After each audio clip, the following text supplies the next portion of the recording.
Vamos lá, pessoal, e para finalizar aí a nossa última aula de posições relativas, ó, a posição relativa entre os dois planos.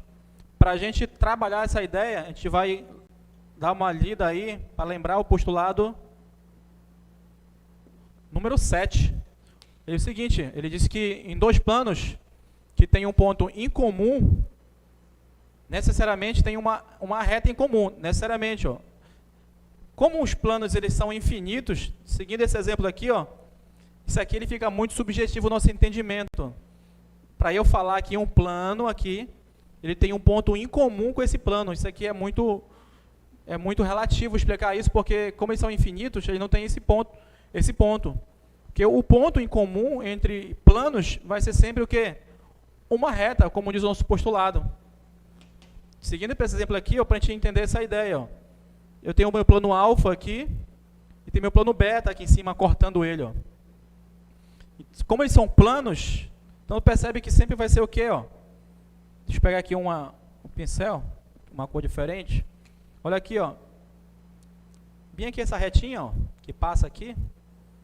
Então quer dizer que os pontos que passam entre esse encontro, né, eles são concorrentes nesses pontos. Nunca vai ser um ponto, vai ser sempre vários pontos, né? Como são planos, então vão ser infinitos pontos. Então tá aqui, ó. Então quando a gente tem aqui um plano alfa e um plano beta, que eles estão aí se transpassando, assim como a ideia da reta que passa pelo plano, que é chamado de secante, a mesma situação acontece para os planos. Quando acontece essa situação aqui, ó, que eu tenho vários infinitos pontos entre planos, é chamado, eles são o quê? Entre alfa e beta, eles são secantes. A ideia é a mesma lá da reta com o plano, tá, gente? E aqui, ó, se eu tenho planos alfa e beta, e eles não têm ponto em comum, elas são paralelas.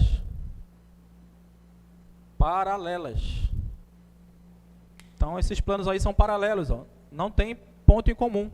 Então, eu consigo aqui, ó, escrever aqui, o plano alfa é paralelo ao plano beta quando eu não tenho nenhum ponto em comum, que no caso, nenhuma reta que passa entre esses dois planos em comum.